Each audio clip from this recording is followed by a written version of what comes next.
যে প্ৰথম কথাটো হ'ল আমি অসম সংখ্যালঘু সংগ্ৰাম পৰিষদে সদায় সমাজখনক স্বচ্ছ সমাজ আমি বিচাৰিছোঁ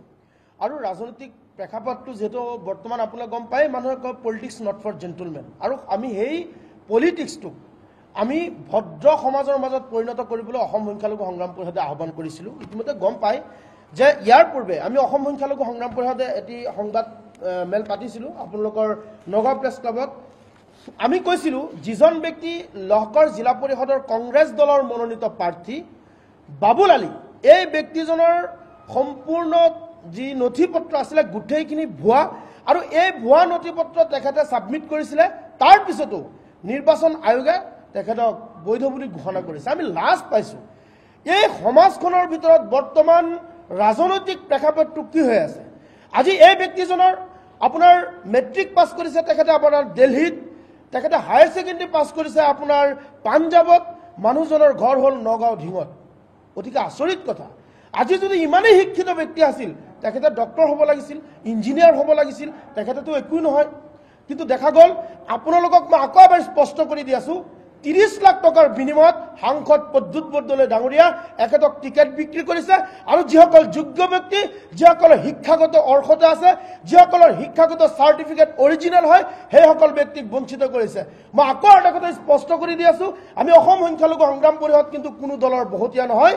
আমি সদায় বিচাৰো নিকা আৰু স্বচ্ছ সমাজ এই সমাজৰ ভিতৰত কোনো ধৰণৰ যাতে সাৰ্টিফিকেট জালিয়াতি হ'ব নোৱাৰে মই আজি এই সংবাদ মেলৰ জৰিয়তে মই নগাঁও ডিসি মহোদয় আৰু নগাঁও আপোনাৰ ইলেকশন কমিশনাৰ আৰু যেটো আপোনাৰ লহকৰ জিলা পৰিষদৰ যাৰ আন্ডাৰত দিছে যি অবজাৰ্ভাৰ আছে মই তেওঁলোকক দৃষ্টি আকৰ্ষণ কৰিছো যদি তেওঁলোকে 24 ঘণ্টাৰ ভিতৰত যদি ওহাকালিলৈকে আপোনাৰ উদ্ৰ কৰা লাষ্ট ডেট তাৰ পিছত বৈধ ঘোষণা কৰিলে কাম নহব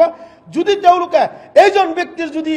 আপোনাৰ মনোনয়ন পত্ৰ যদি অবৈধ বুলি ঘোষণা নকৰে আমি অসম সংখ্যালঘু সংগ্ৰাম পৰিষদে আমি যিকোনো পদক্ষেপ গ্ৰহণ কৰিম কাৰণ এই সকল ব্যক্তি 30-35 লাখ টকা যিসকলে নেকি আপোনাৰ টিকেট ক্ৰয় কৰি পেলাই নিৰ্বাচন তেওঁলোকে প্ৰতিদ্বন্দ্বিতা আগবঢ়ায় এই সকল ব্যক্তি কিন্তু কোনোদিন সমাজৰ কাম নকৰে আৰু আমি তাৰ পিছত সদায় আমি যিসকল আপোনাৰ জাতীয় সংগ্ৰাম কৰা ব্যক্তিসকল আছো আমি তেওঁলোকে গৈ পেলাই তেওঁলোকৰ বিৰুদ্ধে প্ৰতিবাদ কৰিব লাগে আমি আৰু টায়াৰ টিউব পুৰি আমি আৰু এটা মেছৰ এটা চুলাই আমি জ্বলাই পেলাই আৰু কোনোদিন আমি প্ৰতিবাদ কৰিব নোৱাৰো এই অপদাৰ্থসকলৰ বিৰুদ্ধে আমি সংবাদ মেল দিছো যদি এওঁলোকক যদি এই ৰাজনৈতিক প্ৰেক্ষাপটৰ পৰা বহিষ্কাৰ কৰা নাযায় তেনেহলে আমাৰ অসমৰ পৰা আমি কেতিয়াও বিজেপিক বিদায় দিব নোৱাৰিম আৰু চাওক যে বিজেপিয়ে বৰ্তমান তেওঁলোকে বিচাৰি আছে বিভিন্ন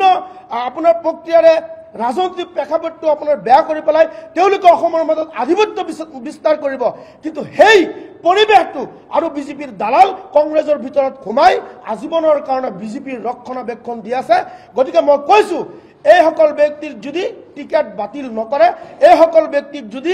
আপোনাৰ এই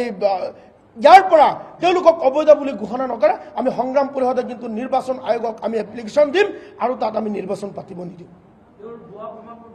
আমি আপোনালোকক দিম চাওক যে তেখেতে ভুৱা মানে কি আজি টকা দি পেলাই যদি 30 লাখ টকাত আপোনাৰ আপুনি টিকেট ক্ৰয় কৰিব পাৰিছে তেখেতে স্কুলৰ বাৰিন্দালৈকে যোৱা নাই সেই ব্যক্তিজনে আপোনাৰ মেট্ৰিক পাছ কৰিছে দিল্লীত আকৌ হায়াৰ সেকেন্ডাৰী পাছ কৰিছে পাঞ্জাবত আৰু এটা স্কুলৰ সাৰ্টিফিকেট আপোনাৰ এটা ষ্টেটত গুচি যায় তাৰ মানে কি বুজা আছে কোনো স্কুলত মই কওঁ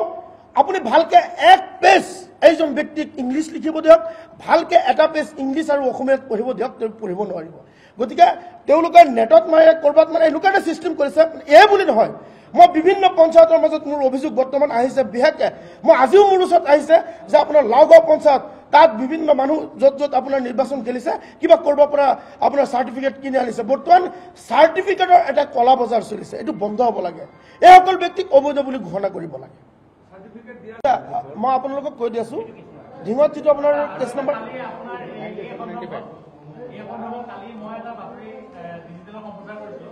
তাত আপোনাৰ এটা মই দুখন পাঞ্জাবৰ যিখন বোৰ্ড দেখুৱাইছে হাই ছেকেণ্ডাৰী পাছ কৰা সেই বোৰ্ডখন পাঞ্জাব চৰকাৰ বৈধ বোৰ্ড নহয় তাত কিন্তু পাঞ্জাবৰ অকল এখন বোৰ্ডে আছে মানে চাওক চাওক না ভুৱা যেতিয়া গ'লে পাঞ্জাবত যদি আছে আজি চাওক মানে তেওঁলোকে আমাৰ আজি সেৱা বোৰ্ড আছে আমি যদি মাৰো কাৰোবাৰ যদি সাৰ্টিফিকেট আছে অৰিজিনেল আহিব বা সেৱা বোৰ্ডত গৈ পেলাই তদন্ত কৰিলে ওলাব আজি পাঞ্জাবৰ পৰা আনিছে তাত তেওঁলোকৰ বোৰ্ড কেনেকৈ কি আছে মানে মই কি ক'ম মানে আচলতে লাজ লাগিব লাগে মই ভূপেন বৰাক কৈ আছো মই অসমৰ কংগ্ৰেছ দলৰ অসমৰ সভাপতি ভূপেন বৰা ডাঙৰীয়াক কৈ আছোঁ, তেখেতে ইমান ডাঙৰ ডাঙৰ কথা কয় যে আমুকটো কৰিব, কংগ্ৰেছৰ মাজত কোনোবা দুৰ্নীতি ক'লে এই দুৰ্নীতি কৰাসকল ব্যক্তিসকলক ওলাই দিব। আজি তেওঁলোকে কিয় পৰা নাইকিয়া? 3 দিন হৈ গ'ল, কিয় মোৰ প্ৰেছ মিটটো কি ভূপেন বৰা ডাঙৰীয়াৰ ওচৰলৈকে যোৱা নাই নেকি? গতিকে তেওঁলোকে চাওক, এতিয়া মানে এনেকুৱা হৈছে মানে নিৰ্বাচনৰ যিটো প্ৰক্ৰিয়া আছে টোটেলি প্ৰক্ৰিয়াটো তেওঁলোকে পৰিৱেশ বিনষ্ট কৰি দিছে। আৰু এইজন যিটো আপোনাৰ চাৰ্টিফিকেটটো ভুৱা, এতিয়াতো আমিতো মাৰি চোৱা নাই। নিৰ্বাচন আয়োগে চাওক, যিমানখিনি অভিযোগ উঠাৰ পিছত তেওঁলোকে এতিয়ালৈকে কিয় নিৰ্বাচন আয়োগে চেক কৰা নাইকিয়া? তেওঁলোকৰ লগত টকাৰ লেনদেন হৈ আছে নেকি? যিজন আপোনাৰ প্ৰভাৰী দিছে, যিজন ব্যক্তিক তেখেতক তাত গাৰ্জেন বনাই দিছে, সেই ব্যক্তিজনে এতিয়ালৈকে কিয় তেওঁলোকৰ মানে একশ্যন ল'ব পৰা নাই? তাৰ মানে কি সেই ব্যক্তিসকলক কি টকা দি পেলাই টকাৰ লেনদেনত কি সেই ব্যক্তিসকলক কেপচাৰ কৰিছে নেকি? আমি অসম সংখ্যালঘু সংগ্ৰাম পৰিষদৰ তৰফৰ পৰা আমি প্ৰশ্ন কৰিছোঁ। গতিকে কওঁ, এই বাবুল আলীৰ টোটেলি আমি গম পাওঁ যে সমাজৰ প্ৰতিজন ব্যক্তিয়ে গম পাইছে তেখেতৰ দিল্লীৰ চাৰ্টিফিকেটেই হওক, পাঞ্জাৱৰ চাৰ্টিফিকেটেই হওক, টোটেলি ভুৱা। আৰু এই ভিত্তিত যদি তেখেতৰ কোনো আইনী ব্যৱস্থা গ্ৰহণ নকৰে, তেনেহ'লে আমি অসম সংখ্যালঘু সংগ্ৰাম পৰিষদে আমি তাত গৈ পেলাই কিন্তু আমি মানে আৰু নিৰ্বাচন পাতিব নিদিওঁ। আৰু তেখেতৰ ওপৰত যিটো কেছ আছে চাওক, যি PS কেছ নম্বৰ হ'ল 94/25। গতিকে 94/25ত মানে তেখেতৰ গোচৰ ৰুজু হৈছে। এই ব্যক্তিত আমি কিন্তু এতিয়ালৈকে মানে যিখিনি তদন্ত কৰিব লাগিছিল আমি সম্পূৰ্ণৰূপে তদন্ত পোৱা নাই।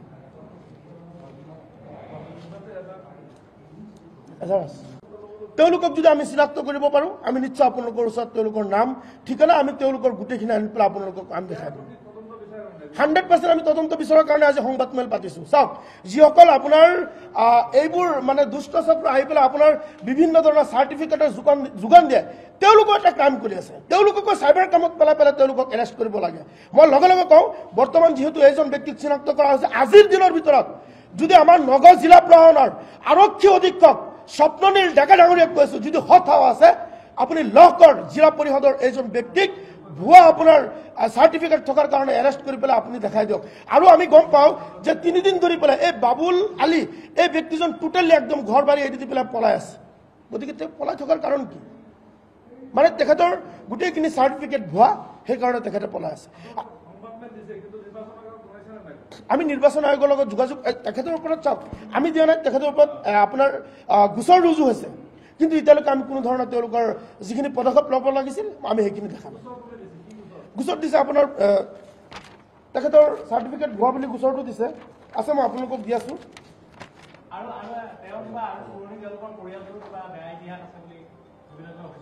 বুজি পোৱা নাই, মই আপোনাক কৈ আছোঁ যে চাওক, যিজন ব্যক্তিত তামিলনাডু থাকিছে, যিজন ব্যক্তি তামিল ছোৱালী বিয়া পাতিছে, সেইজন ব্যক্তি অসমৰ মাজত আহি পেলাই হঠাৎ ভুমুকি মাৰি পেলাই যেতিয়া নেকি আপোনাৰ নিৰ্বাচনত মনোনয়ন পত্ৰ দাখিল কৰিব নিৰ্বাচন খেলিবলৈ, এই ব্যক্তিজনে কি ভাল কাম কৰিব? আমি তেওঁলোকৰ বেকগ্ৰাউণ্ডত কিবা মানুহৰ লগত মাৰপিট কৰা, ডকাইতি কৰা বা মানুহৰ লগত গুণ্ডাগিৰি কৰা এইবোৰ অভিযোগ পাইছোঁ। যিহেতু আমাৰ ওচৰত এভিডেন্স নাই, আমি এই এভিডেন্সে পাইছোঁ তেখেতৰ গোটেইখিনি চাৰ্টিফিকেট ভুৱা।